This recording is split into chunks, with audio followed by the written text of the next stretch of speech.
सर्वेभ्यो नमः। देववाणी संस्कृतम YouTube channel में आप सभी का हार्दिक अभिनंदन। मित्रों,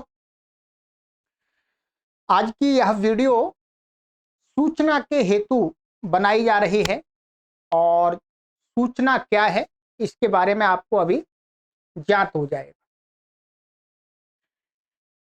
देखिए मित्रों, 6 वर्ष लगभग हमें हो गए हैं ऑनलाइन यूट्यूब के माध्यम से हम जो शास्त्रीय संस्कृत भाषा है उसका जो व्याकरण है, साहित्य है, उसके ऊपर कार्य कर रहे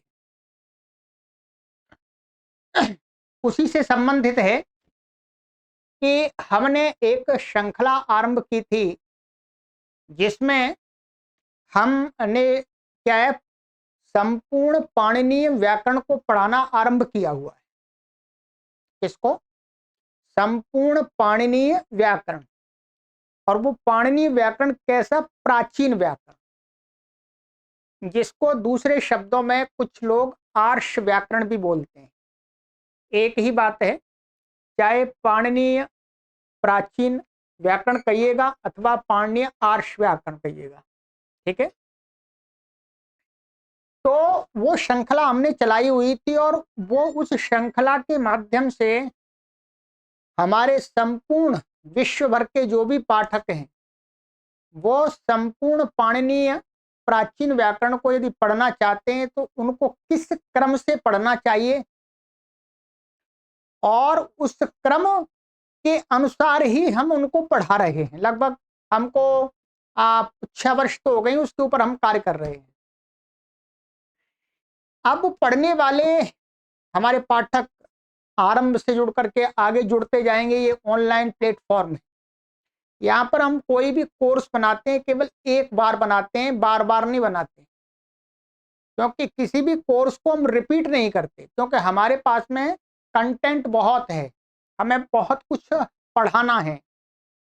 तो इसलिए संपूर्ण पाणिनीय प्राचीन व्याकरण को पढ़ने वाले पाठकों को कौन कौन सी पुस्तक किस क्रम से, अर्थात जो बिल्कुल भी संस्कृत भाषा नहीं जानते हैं तो उनको किस प्रकार से पढ़ना आरंभ करना चाहिए। और आज हम जहां पर आ गए हैं आपको पढ़ाते पढ़ाते, उसके आगे आपको क्या पढ़ाएंगे हम और आपको क्या पढ़ना है उसकी सूचना आपको इस वीडियो के माध्यम से देंगे, ठीक है। वर्तमान में हमारा अष्टाध्यायी भाष्य जो है वो समाप्त हुआ है, तो उस क्रम के जो भी हमारे पाठक हैं मुख्य रूप से उनके लिए ये वीडियो लाभदायक है।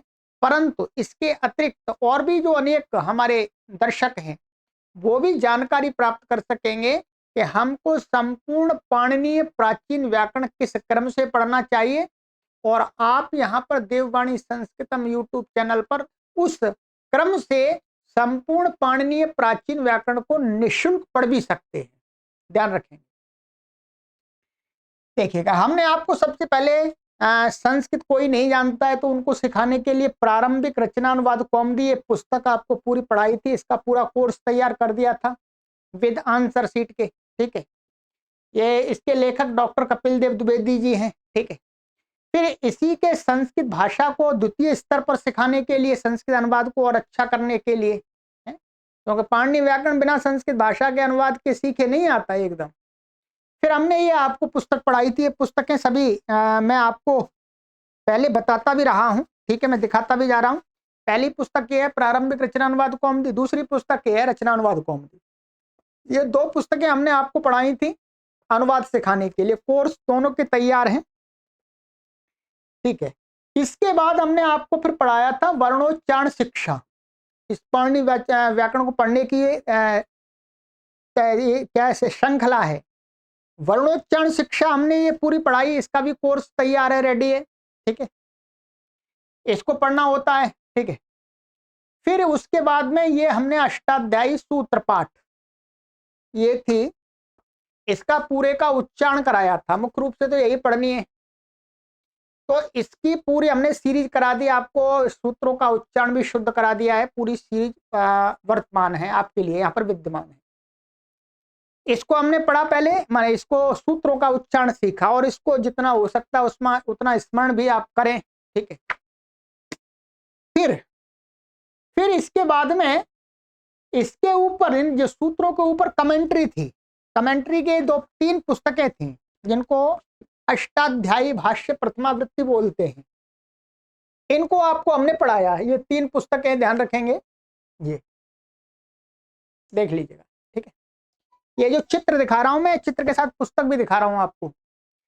अष्टाध्यायी भाष्य प्रथमावृत्ति प्रथम द्वितीय तृतीय अध्याय परिशिष्ट सहित है ये। ठीक है, प्रथम भाग है ये, और पद वाक्य प्रमाणज्ञ पंडित ब्रह्मदत्त जिज्ञासु जी। ठीक है, इसके जो व्याख्याकार हैं, ऐसे अष्टाध्यायी भाष्य प्रथमावृत्ति चतुर्थ पंचमाध्यायात्मक, ये द्वितीय भाग है, इसमें चौथा और 5वां अध्याय है। ठीक है, और ये अष्टाध्यायी भाष्य प्रथमावृत्ति तृतीय भाग, षष्ठ सप्तमाष्टाध्यायात्मक, इसमें 6वां 7वां 8वां इन अध्याय के सूत्रों की व्याख्या थी। ये आपको हमने पूरा पढ़ा दिया। लगभग हमारी इसकी इन 3 भागों की हमारी लगभग 800, ध्यान रखेंगे कितनी, 800, ये 860 कक्षाएं बनी है, 860 कक्षाएं इस कोर्स की बनी है। कोई भी पाठक यदि 2 या 3 कक्षाएं प्रतिदिन पढ़ते हैं तो 2 वर्ष में इसको पढ़ लेंगे। ठीक है, ये अब यहां तक आप आ गए। अब इसके आगे आपको क्या पढ़ना है, जो कभी तो पूरा नहीं हुआ। अब इसके आगे हमें पढ़ना था धातु पाठ। ये धातु पाठ क्या है, महर्षि पाणिनि का ये धातु पाठ। ठीक है, धातु पाठ पढ़ना था। धातु पाठ दूसरे क्रम में आता है वास्तव में, परंतु हमने क्या किया, आपको अभी धातु पाठ आपको नहीं पढ़ाया। हमने आपको एक तो लिंगानुशासन वृत्ति, मान लिंगानुशासन पढ़ा दिया पूरा, उसका कोर्स तैयार है पूरा, ये पूरा पढ़ा दिया है आपको मैंने साथ साथ में। ठीक है, आप इस क्रम में ये पढ़ेंगे अब। ठीक है, धातु वृत्ति को, अभी धातु पाठ को भी नहीं पढ़ेंगे, अब इसको पढ़ना है। ठीक है, इसको फिर मैंने आपको पढ़ा दिया फिट सूत्र, प्रदीपा फिट सूत्र आपको पढ़ा दिए, स्वर संबंधित है, इसका भी कोर्स आपके लिए बना दिया है पूरा, आपने यहां तक पढ़ लिया। ठीक है, अब इस क्रम में ये धातु पाठ ध्यान रखेंगे। धातु पाठ में क्या है, मेरे पास में हम जो प्राय करके कहीं पढ़ाते नहीं हैं, इसका मैं ऑप्शन आपके लिए देख रहा हूं कि आपको सरल तरीका मिलना चाहिए। ये धातु पाठ है, धातु पाठ में जो भी धातुएं हैं उनका व्याख्यान इस पुस्तक में दिया है। इसको बोलते हैं माधविया धातु वृत्ति। क्या है ये, माधविया धातु वृत्ति। बहुत कम लोग इसको जानते होंगे, नव्य व्याकरण वाले भी नहीं जानते होंगे, प्राचीन व्याकरण वाले भी नहीं जानते, क्योंकि ये प्राय करके कहीं पढ़ाई नहीं जाती वर्तमान में। प्राचीन काल में तो पढ़ाई जाती थी, पर वर्तमान में नहीं पढ़ाई। इसके अंदर महर्षि पाणिनि के जो लगभग 2000 धातुएं हैं, उन सभी के रूपों की संक्षिप्त व्याख्या की गई है। ध्यान रखेंगे, सभी धातुओं के पूरे रूप इसमें लिखे हुए हों ऐसा नहीं है, ऐसा नहीं है। शॉर्टकट में इसमें रूप दिए हुए हैं, फिर उन सारे रूपों को करना है तो शिक्षक को अथवा विद्यार्थियों को करना पड़ता है। मैं अभी इसको नहीं पढ़ाऊंगा, क्योंकि इसको पढ़ाने लग जाऊंगा तो आपको उतना लाभ नहीं होगा। इसमें पढ़ाने में कम से कम मुझे 2 वर्ष लग जाएंगे, परंतु इसको पूरा अक्षर से नहीं पढ़ा जाता, ध्यान रखेंगे। ये मैंने भी पढ़ी है, मुझे भी पढ़ाई है, जो मैं जिस संस्कृत के गुरुकुल में पढ़ा हूं वहां पर ये पढ़ाई जाती है, परंतु ये अक्षरशः नहीं पढ़ी जाती। जैसे हमने ये पढ़ी थी, ये अक्षरशः नहीं पढ़ी जाती। ये पुस्तक यदि आप मंगा लें कहीं से, ये मेरे पास तो उपलब्ध है, ये रामलाल कपूर ट्रस्ट इसको प्रकाशित करता है, आप वहां से भी मंगा सकते हैं, अथवा देववाणी संस्कृतम वेबसाइट है, मैंने लिंक यहाँ रख दिया वीडियो के डिस्क्रिप्शन में, वहां पर क्लिक करके भी आप इसको ऑर्डर करके मंगा सकते हैं। परंतु अभी आपको ये नहीं पढ़ने। इसका जो कार्य है, जो आपके लिए बहुत ही आवश्यक है, वस्तुतः क्या है, धातुओं के रूपों को बनाने में जिन सूत्रों का प्रयोग होता है, उन सूत्रों को तो हमने अष्टाध्यायी भाष्य प्रथमावृत्ति में पढ़ लिया है, पूरा पढ़ लिया है। सभी लकारों की सिद्धियां भी कर ली हैं, सभी वचनों की, सभी पुरुषों की, अर्थात भवती, भवता, भवंती, पठती, पठता, पठंती, इनके जो रूपों की सिद्धियां हमने इसमें आपको पढ़ाई है, सूत्र लगे। परंतु यहां पर क्या था, अष्टाध्यायी क्रम में, जब अष्टाध्यायी क्रम में पढ़ते हैं तो जो तिगंत सिद्धि होती है उनके सूत्र क्रमशः नहीं है। कोई आपको प्रथम अध्याय में मिलेगा, कोई आपको छठवें अध्याय में मिलेगा, कुछ सूत्र 7वें अध्याय के लगते हैं, कुछ 8वें के लगते हैं, कुछ तृतीय अध्याय के लगते हैं, ऐसे लगते हैं। तो इसलिए अष्टाध्यायी में हमने पढ़ तो सभी धातुओं के रूपों की सिद्धि को लिया है, माने हम अष्टाध्यायी को अच्छा हमको ज्ञान है, अच्छा हमने समझ लिया है, तो इस धातु पाठ की जो सभी धातुएं, उनके सभी रूपों को हम आराम से बना सकते हैं। वस्तुतः इस पुस्तक के माध्यम से क्या होता है, अभ्यास कराते हैं, प्रैक्टिस कराते हैं। क्या प्रैक्टिस कराते हैं, कोई आपको सूत्र नहीं पढ़ाएंगे ऐसे, ठीक है। क्या कराते हैं, प्रैक्टिस कराते हैं। पर मैं प्रैक्टिस तो आपको कराऊंगा, ठीक है। इसके ऑप्शन में अभी वर्तमान में इसके ऑप्शन में वस्तुतः जो लघु सिद्धांत है, ध्यान रखेंगे क्या है, लघु सिद्धांत, ये लघु सिद्धांत ध्यान रखेंगे, ये लघु सिद्धांत कौमुदी है। यहां पर क्या है, ये कैसा ग्रंथ है, ये प्रकरण ग्रंथ है। तो प्रक्रिया माने इसमें क्या है, प्रकरण बाई प्रकरण सूत्रों को लिया गया है। तो इसलिए जो रूप इस पुस्तक में बनते हैं वही रूप यहां पर अभ्यास कराए गए हैं। अनेक लोगों को भ्रम रहता है कि नव्य व्याकरण और प्राचीन व्याकरण, मैंने कई बार कक्षाओं में पहले कहा है, नव्य व्याकरण के माध्यम से भी हम उन्हीं सूत्रों को पढ़ते हैं और प्राचीन व्याकरण के माध्यम से भी पढ़ते हैं। अब इस पुस्तक को वास्तव में जो पढ़ाया जाता है वो किस तरीके से पढ़ाया जाता है, वो उस तरीके से पढ़ाया जाता है जिस तरीके से ये नव्य व्याकरण की लघु सिद्धांत अथवा सिद्धांत कौमुदी है, उस तरीके से पढ़ाया जाता है। इसलिए मैंने विचार किया है कि इसमें बहुत लंबा समय व्यय न करते हुए आपको धातुओं के रूपों का अभ्यास करना है, और मैं इस पर परिश्रम कर रहा हूं। मैं इसका तिगंत प्रकरण पढ़ा रहा हूं, कोर्स आपके लिए तैयार हो रहा है, ठीक है।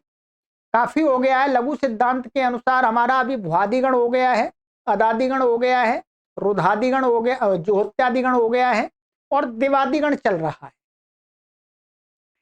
तो अभी मैं आपको क्या कहूंगा, आपको क्या करना है, एक तो मैं इन धातु पाठ की सभी धातुओं का उच्चारण आपको करा दूंगा, एक प्लेलिस्ट बना दूंगा अलग से, उसमें सभी धातुओं का आपको अर्थ भी बताता जाऊंगा और उस धातुओं का उच्चारण भी करा दूंगा, और कौन सी सेट है, कौन सी अनिट है, कौन सी उदात्त है, कौन सी अनुदात्त है, कौन सी उदात्तेत है, कौन सी अनुदात्तेत है, कौन सी स्वरतेत है, इस सारी जानकारी मैं आपको उस श्रृंखला में दूंगा।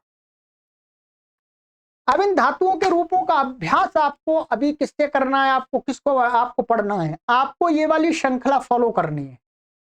इसकी एक श्रृंखला बनी हुई है लघु सिद्धांत कौमुदी की तिगंत प्रकरण की। इतना सामान्य काम नहीं है, एक एक धातुओं के रूपों का बहुत उच्चारण लंबा करना पड़ता है, ठीक है। तो मैं इस कोर्स को तैयार करूंगा, किसी तरीके से करूंगा, परंतु अभी नहीं करूंगा, ध्यान रखेंगे, अभी नहीं करूंगा। मुझे जैसे ही समय मिलेगा तब करूंगा। पहले जो कार्य प्रायोरिटी में है, क्योंकि इसका कार्य मेरा इससे सिद्ध हो रहा है हमारे पाठकों का, ध्यान रखेंगे। महर्षि दयानंद सरस्वती जी ने, जो आर्य समाज से जुड़े हुए लोग हैं, वो उनके लिए महर्षि दयानंद सरस्वती जी ने आख्यातिक पुस्तक बनाई है। एक क्या, एक आख्यातिक पुस्तक है। हाँ, मैं अभी आपको दिखा देता हूं।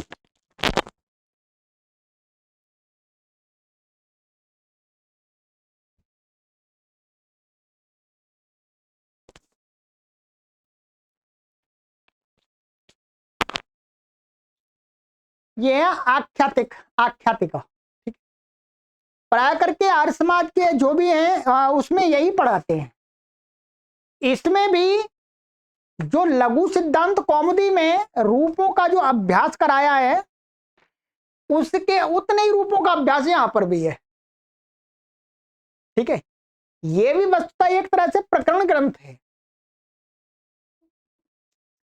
तो मेरे जो भी पाठक हैं, जो यहां पर देववाणी संस्कृत में पढ़े, उनको मैं अब क्या कहूंगा कि आपको तिगंत प्रकरण का रूपों का अभ्यास करने के लिए इसकी सीरीज को पढ़ना है, ठीक है। मैं सभी को इस वीडियो के डिस्क्रिप्शन में भी डाल दूंगा, ठीक है। वो हमारी चल रही है और इस पर हम निरंतर हमारा कार्य चल रहा है, लघु सिद्धांत पर ये पढ़ाएंगे, ठीक है। फिर उसके आगे जैसे ही मेरे पास में सामर्थ्य होगा, सबसे बड़ी बात है इसके रूपों को मुझे टाइप कराना पड़ेगा। इतना सरल काम नहीं है, एक टाइपिस्ट को लगाना पड़ेगा, तब इसके रूपों को टाइप करवाना पड़ेगा बहुत, तब जहां पीडीएफ बन पाएगी। क्योंकि इसमें बहुत ही शॉर्टकट में रूप दे दिए, एक लकार का एक रूप दे दिया बस, और कई लकार का रूप दिया भी नहीं, ठीक है। तो इसलिए ये बहुत परिश्रम साध्य और धन साध्य कार्य है। कोई व्यक्ति मुझे मिलेगा ऐसा आर्थिक सहयोग करने वाला है, आर्थिक सहयोग करने वाला, मैं तो टाइप नहीं कर सकता कि जो मुझे एक टाइपिस्ट उपलब्ध करा दे है, उसका वहन कर ले, ठीक है, तब देखेंगे। तो परंतु मैं अपने पाठकों को निरंतर आगे बढ़ाता रहूंगा, ठीक है, आपको प्रतीक्षा नहीं कराऊंगा, ठीक है। तो आपको अब क्या करना है, अब आपको पढ़ना है इसकी तिगंत प्रकरण की जो सीरीज है, इसको आपको देखना। वही सूत्र लगते हैं, आपको मैंने प्रथमावृत्ति में सूत्र पढ़ाए, अब आपको लघु सिद्धांत कौमुदी के सूत्रों के अर्थ को समझने में कोई कठिनाई नहीं होगी, ध्यान रखेंगे। कि मैं अपनी अष्टाध्यायी भाष्य प्रथमावृत्ति की कक्षाओं में अनेक बार आपको बताता रहा हूं कि यदि आपने प्राचीन व्याकरण के माध्यम से यदि व्याकरण को पढ़ लिया, तो आपको नव्य व्याकरण पढ़ने में कोई भी कठिनाई नहीं आएगी। तो अब आपको यह करना है, ठीक है। बाकी आप हमारे साथ जुड़े हुए हैं, जो भी कोई बात होगी वो सूचना देंगे। ये धातु पाठ पुस्तक है, इसको अवश्य मंगा लीजिएगा। चाहे तो आप इसको भी मंगा सकते हैं, माधवीय धातु वृत्ति को, ठीक है। तो ये, और जो भी आर्य समाज से संबंध रखते हैं, आर्य समाज जिनकी गहन निष्ठा है, तो वो यदि मंगाना चाहे तो आख्यातिक को भी मंगा सकते हैं। पर आख्यातिक और ये सभी, इन सभी में एक ही रूप है, ध्यान रखेंगे, ठीक है। चलिएगा, ये हो गया। तो अब हमारा ये क्रम हो गया। अब ध्यान देंगे, अब क्या होता है, ये मैंने हमारा एक फिट सूत्र भी हो गया। अब एक पुस्तक पढ़ाते हैं, ये नामिक करके, नामिक पुस्तक है। इसमें क्या है, इसमें ये पुस्तक मेरे पास में है, ये नामिक पुस्तक है, ठीक है। नामिक में वही पद्धति अपनाई गई है जो लघु सिद्धांत कौमुदी में षडलिंग प्रकरण में अपनाई है, ध्यान रखेंगे।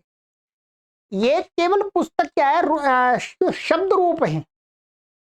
शब्द रूपों का क्रमशः यहां पर शब्द रूप की सिद्धि में जो जो सूत्र लगते हैं ना, उनको क्रमशः कर दिया है।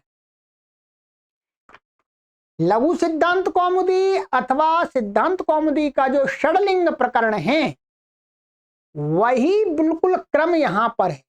वस्तुतः क्या है, महर्षि दयानंद सरस्वती जी ने अपनी आर्ष प्रणाली के लिए एक उन्होंने सीरीज बनाई थी, तो उन्होंने नाम दे दिया, नामिक नाम दे दिया उन्होंने, ठीक है। परंतु सूत्र उसी क्रम में रखे हुए हैं। जैसे लघु सिद्धांत कौमुदी में हम षडलिंग प्रकरण में पढ़ते हैं वही सारा यहां पर दिया क्रम। इसलिए मैं इसको भी नहीं पढ़ाऊंगा आपको, क्योंकि ये मैंने लघु सिद्धांत कौमुदी में आपको पूरा पढ़ा दिया। ध्यान रखेंगे क्या है, लघु सिद्धांत कौमुदी में मैंने आपको षडलिंग प्रकरण पूरा पढ़ा दिया है। चाहे आप वो पढ़ लीजिएगा चाहे ये पढ़ लीजिएगा, एक ही बात है। सभी रूपों का भी अभ्यास कराया है, ठीक है। हलंत और अजंत और पुल्लिंग, स्त्रीलिंग, नपुंसकलिंग, सभी प्रकार के छलिंग जो षडलिंग माना गया है वहां पर, तो उन सभी का अभ्यास कराते हैं। इसलिए इसको नहीं पढ़ाएंगे। यदि आप इस पुस्तक को मंगाना चाहें तो वेबसाइट से ऑर्डर कर लीजिएगा और मंगा लीजिएगा, परंतु इसके लिए आपको यहां क्या पढ़ना है, लघु सिद्धांत कौमुदी का षडलिंग प्रकरण। यहाँ प्लेलिस्ट है, अथवा आप व्हाट्सएप पर संपर्क करके ले लीजिएगा, ठीक है। ये कंप्लीट हो गया मैटर हमारा, ठीक है। इतना हो गया, दो चीज हमारी इससे सॉल्व हो गई है। ध्यान रखेंगे, हमको तो व्याकरण में माहिर बनना है, व्याकरण में कुशल बनना है, निपुण बनना है, चाहे कोई सा भी ग्रंथ हमें लेना पड़े, ठीक है। हम कोई रूढ़िवादी तो नहीं है, हैं? जैसे कुछ लोग रूढ़िवादी होते हैं वैसे रूढ़िवादी तो नहीं है। हम तो हमेशा से उदारवादी है, और उदारवादी लोगों का लक्ष्य क्या होता है, अधिक ज्ञान की प्राप्ति करना। ये लक्ष्य नहीं होता कि ये इसके द्वारा लिखा गया, ये इसके द्वारा लिखा गया, मैं इसको ही पढ़ूंगा इसको नहीं पढ़ूंगा, नहीं। उदारवादी लोग ज्ञान के अर्जन के लिए परिश्रम करते हैं, और हम और हमारे सभी पाठक क्या है, ज्ञान के अर्जन के लिए कार्य कर रहे हैं। हम रूढ़िवादी हैं ही नहीं, ठीक है। ठीक है, तो आपका मैंने दो काम, एक तो धातु वृत्ति का काम और ये नामिक का काम, ये मैंने आपको लघु सिद्धांत के से सिद्ध कर दिया है। ध्यान रखिए, बिल्कुल भी अपने मन में कट्टरता मत रखिएगा। बहुत सारे हमारे पाठक ऐसे होते हैं कि उनके दिमाग में मैं कितना भी समझाता हूं बात घुसती नहीं, प्रवेश नहीं करती। उनके मस्तिष्क में ऐसा संस्कार बैठा हुआ है, उसको निकालना नहीं चाहते कि वो जानकारी नहीं है उनको, ठीक है। चलिए, मैंने दो काम आपके सिद्ध कर दिए, ठीक है। अब इसके बाद ध्यान रखेंगे, इसके बाद क्रम में आता है, अच्छा ये वो तो फिटसूत लिंगानुशासन को पढ़ लीजिएगा। अब आता है उणादि कोश। ध्यान रखेंगे, ये पुस्तक मैंने बताई थी, अष्टाध्यायी के तृतीय अध्याय के तृतीय पाद का प्रथम सूत्र था उणादयो बहुलम। उस उणादयो बहुलम का ही ये सारा व्याख्यान है, अर्थात उसी पर आधारित ये सूत्र हैं। लगभग 700 सूत्र हैं। कितने? 700 सूत्र। अब क्या है, क्रम में हमें ये पढ़ना होता है उणादि कोश, उणादि सूत्र। उणादि दो मिलती हैं हमें, एक मिलती है पंचपादी उणादि और एक दशपादी उणादि। एक उणादि पुस्तक है जिसके अंदर 5 पाद हैं, एक के अंदर है 10 पाद। वर्तमान में प्राय करके पंचपादी उणादि को ही पढ़ाते। यदि आपने पंचपादी उणादि पढ़ ली तो आप दशपादी उणादि यदि पढ़ना चाहते हैं तो अपने आप पढ़ लेंगे, कोई परेशानी नहीं है। ध्यान रखेंगे, कोई परेशानी नहीं आएगी आपको। इसलिए जिस परंपरा से हम पढ़े हुए हैं और जो अधिक लाभदायक है और जो कम परिश्रम साध्य है वो है पंचपादी उणादि।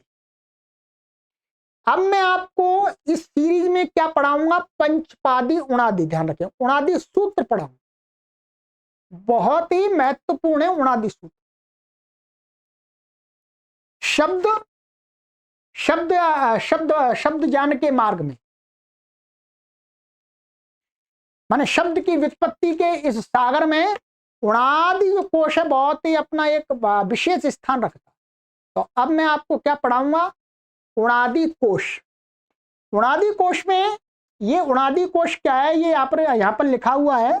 ये संपादक इसके युधिष्ठिर मीमांसक जी, पंडित युधिष्ठिर मीमांसक जी हैं, बहुत बड़े विद्वान हुए हैं संस्कृत भाषा के। उन्होंने ये संपादन किया है। वस्तुतः उणादि जो सूत्र हैं वो तो महर्षि पाणिनि के हैं, उन पर अनेक आचार्यों की व्याख्या मिलती है। क्या मिलती है? अनेक आचार्यों की व्याख्या मिलती है पंचपादी उणादि पर। उनमें से ही एक व्याख्याकार है महर्षि दयानंद सरस्वती जी। व्याख्याओं में कोई बहुत अधिक भेद नहीं है। जो सूत्र महर्षि पाणिनि के हैं वो जो कहते हैं वो सभी लोग वही व्याख्यान करते हैं। परंतु जो अभी मेरे पास में वर्तमान उपलब्ध है और जो मैं जिससे मैंने पढ़ा है वो मैंने इसी से पढ़ा है, महर्षि दयानंद सरस्वती जी के द्वारा जो पंचपादी उणादि के सूत्रों का व्याख्यान। मैं आपको पहले बता रहा हूं, उणादि के सूत्र हैं, उनका व्याख्यान सबका एक जैसा ही होता है।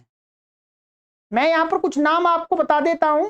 एक गोवर्धन आचार्य हुए हैं, उन्होंने भी उणादि के सूत्रों का व्याख्यान किया है। ये लगभग 1200 ईस्वी में 1200 ईस्वी में हुए हैं। और एक दामोदर आचार्य हुए हैं, एक पुरुषोत्तम देव और सूति वृत्तिकार, उज्ज्वल दत्त, विद्याशील, श्वेत बनवासी, भट्टोजी दीक्षित जी ने भी किया है। ठीक है, सबका अर्थ वही है, सबके उदाहरण वही बनेंगे, कोई अलग नहीं बनेंगे। महर्षि दयानंद सरस्वती जी यदि व्याख्यान कर रहे हैं तो अलग उदाहरण नहीं देंगे, उनको वही देना पड़ेगा। और नारायण भट्ट, महादेव वेदांती, रामभद्र दीक्षित, वेंकटेश्वर और पेरुसूरी, नारायण सुधी, शिवराम, राम शर्मा और यहाँ पर स्वामी दयानंद सरस्वती जी। ठीक है, इसके अलावा और भी अनेक लोगों ने पंचपादी उणादि पर व्याख्यान किया है, तो मैं इसको ले रहा हूं। ठीक है, ये सबकी व्याख्या एक ही होगी। तो सबसे पहले क्या होगा, आपको ये पुस्तक भी मंगानी पड़ेगी, बिना पुस्तक मंगाए आप इसको नहीं समझ पाएंगे। क्या होगा, ये मैं आपको जब इसकी एक कक्षा चालू करूंगा अभी कुछ समय बाद, तब आपको बताऊंगा कि इसकी भूमिका के बारे में, भूमिका की कक्षा में, कि इसमें क्या है, क्या पढ़ना है, कैसे पढ़ना है। इसमें मुख्य रूप से मैं सूत्र और शब्द क्या बनते हैं वो पढ़ाऊंगा। सूत्र दिया है इसमें, उस सूत्र से क्या क्या शब्द बनते हैं, क्योंकि अब मैं आपको बहुत विस्तार से सिद्धियां नहीं कराऊंगा। इसमें सिद्धियां तो आप अपने आप कर लेंगे, क्योंकि आपने अष्टाध्यायी भाष्य प्रथमा वृत्ति पूरी पढ़ ली है, सिद्धियां आपको सिखा दी हमने। तो इसमें क्या है, सूत्र और सूत्र के द्वारा बने हुए जो उदाहरण हैं उनको मात्र पढ़ाऊंगा। उसके अलावा यहाँ पर क्या है, उन शब्दों की व्युत्पत्ति से उपलब्ध जो अर्थ है उसको वाक्य के रूप में भी दिया है, वो मैं नहीं पढ़ाऊंगा आपको, वो आप स्वयं अपने आप पढ़ेंगे, जो वो कठिन नहीं है। मैं उसमें समय व्यर्थ नहीं करूंगा, क्योंकि ये पुस्तक मुझे 2 मास के अंदर समाप्त करनी है। ठीक है,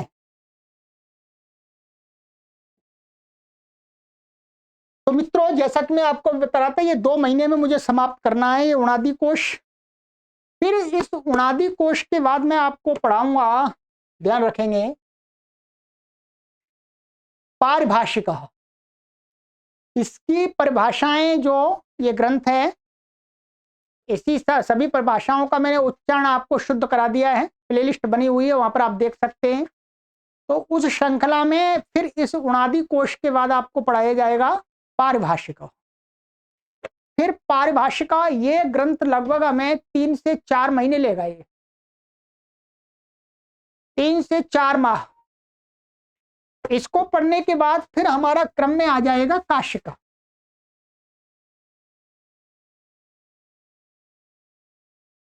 अच्छा नहीं, एक ये गणपाठ हो रहा है, इसमें ध्यान रखेंगे, गणपाठ है। ये गणपाठ क्या है, गणपाठ पूरा काशिका के अंदर आ जाता है। गणपाठ को आपको अलग से नहीं पढ़ाया जाएगा। ये गणपाठ मेरे पास में ये है, गणपाठ की ये पुस्तक है, आप ये अवश्य मंगा लें। ये अलग से पढ़ाने वाली कोई पुस्तक नहीं है। ये जो काशिका हम पढ़ाएंगे, काशिका में ये सभी गण आ जाएंगे, वहीं पढ़ाए जाएंगे, इसलिए ये गणपाठ अलग से नहीं पढ़ाया जाएगा। ठीक है, फिर इसके बाद मतलब अब हमें पढ़ना है पारिभाषिक के बाद में काशिका। ये व्याकरण का बहुत ही महत्वपूर्ण ग्रंथ है, ध्यान रखेंगे। कई बार मैंने अपने पाठकों को अष्टाध्यायी भाष्य पढ़ाते समय बताया है, ये काशिका पुस्तक है। ठीक है, व्याकरण का माने प्राचीन व्याकरण का एक बहुत ही बड़ा स्तंभ है, समझने के लिए शंका समाधान सहित। ध्यान रखेंगे, उसके बाद आपको ये पढ़ाया जाए काशिका वृत्ति। ये काशिका वृत्ति आपको उतना ही समय लेगी जितना समय अष्टाध्यायी भाष्य प्रथमा वृत्ति पढ़ने में लगा, समझ लीजिए। इसकी भी, काशिका की भी लगभग 900 या 1000 कक्षाएं बनेंगी, ध्यान रखेंगे। परंतु आप व्याकरण में एक पारंगत बन जाएंगे इस पुस्तक को जब पढ़ लेंगे तो।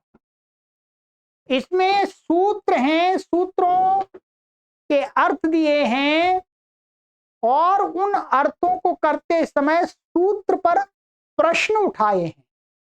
शंका की है कि सूत्र में यह शब्द महर्षि पाणिनि ने क्यों रखा, इसका क्या प्रयोजन है, फिर उसका समाधान दिया है। इसके अंदर वार्तिक भी अनेक आ जाएंगे। जितनी भी परिभाषाएं मैंने पढ़ाई हैं, जो पढ़ेंगे हम, वो परिभाषाएं भी आ जाएंगी। ध्यान रखें, परिभाषाएं इसके अंदर आएंगी, परंतु इसके अंदर आने पर वो हमें तभी समझ में आएंगी जब हमने पहले परिभाषाएं पढ़ ली हैं। ठीक है, तो ये मान के चलिएगा, अब जहां तक आप पहुंच गए मैंने आपको पहुंचा दिया है। अब उसके बाद आपको केवल ये 2 पुस्तक पढ़नी है, उणादि और पारिभाषिक। उसके बाद काशिका का आरंभ हो जाएगा।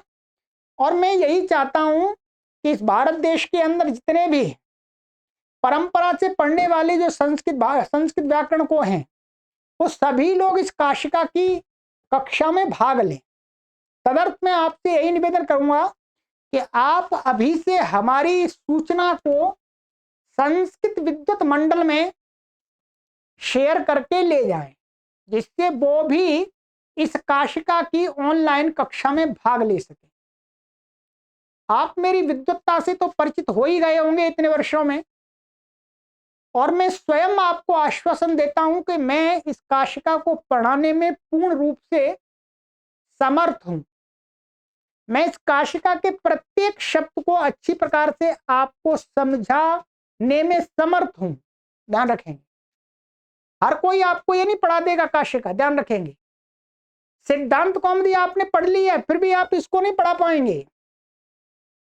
सिद्धांत कौमुदी पढ़े हुए विद्वान भी काशिका को नहीं पढ़ा सकते, क्योंकि ये अपने आप में एक अनोखा ग्रंथ है व्याकरण के क्षेत्र में। तो चलिएगा, ये मेरी आपसे सूचना थी। जितनी भी पुस्तक मैंने आपको यहाँ पर दिखाई है, वो सभी पुस्तकें आपको देववाणी संस्कृतम.com वेबसाइट है, जिसका मैंने लिंक यहाँ वीडियो के डिस्क्रिप्शन में रख दिया है। उस पर क्लिक करके आप उन पुस्तकों को ऑर्डर करके मंगा सकते हैं। ये हमारा कोई बिजनेस नहीं है, ये अपने पाठकों की सुविधा के लिए मैंने बताया है। अन्यथा ये पुस्तकें जहां से प्रकाशित होती हैं, जो भिन्न भिन्न प्रकाशन की हैं, 1-2 प्रकाशन के तो मैंने आपको नाम भी बता दिए हैं, बाकी आप कहीं से भी इन पुस्तकों को प्राप्त कर सकते हैं। मुझे इसमें कोई आपत्ति नहीं है। आप मेरे इस प्लेटफॉर्म पर आराम से पढ़िए, पुस्तक कहीं से मंगाइएगा, कोई इससे मुझे फर्क नहीं है। ठीक है, बस मेरा काम वस्तुतः पढ़ाने का है। मैं एक अध्यापक हूं, मैं एक आचार्य हूं। पुस्तक तो मैं अपने पाठकों को उनकी सहायता के लिए उपलब्ध कराता हूं। ठीक है, चलिएगा, तो अब आगे की कक्षा में हम मिलेंगे उणादि कोश की कक्षा में। ठीक है, उणादि कोश पुस्तक आप अवश्य मंगा लीजिएगा। ठीक है, और दो महीना मैंने आपको बताया, 2 से 3 महीना भी हो सकते हैं, क्योंकि 700 सूत्र हैं, 700 सूत्र पढ़ने हैं। ठीक है, और ये सूत्र उन्हीं को समझ में आएंगे, ध्यान रखेंगे, जिन्होंने अष्टाध्यायी भाष्य प्रथमावृत्ति पढ़ ली है। हर किसी को समझ में नहीं आएंगे, ये ध्यान रखेंगे। बस हमारा एक उद्देश्य है, एक हमारा लक्ष्य है, जिसको हम लेकर के कार्य कर रहे हैं कि हमें 1 करोड़ लोगों तक अपने जीवन में संस्कृत भाषा को ऑनलाइन माध्यम से पहुंचाना है। इसमें आप मेरा सहयोग किसी भी रूप से कर सकते हैं तो अवश्य कीजिएगा, क्योंकि इस उद्देश्य में धन भी खर्च हो रहा है। तो आप हमारे आर्थिक भी सहयोगी अवश्य बने, और इस सामग्री को अधिक से अधिक लोगों तक शेयर करके पहुंचाने में भी सहयोगी बने, और हमारे साथ निरंतर जुड़ करके विद्या को प्राप्त करके भी सहयोगी बने। आप सभी के सुखमय, मंगलमय, शांतिमय जीवन के लिए परमात्मा से प्रार्थना करते हैं। प्रभु आपको उत्तम स्वास्थ्य, सुखमय, शांतिमय, मंगलमय जीवन प्रदान करें। ओम शांति शांति शांति।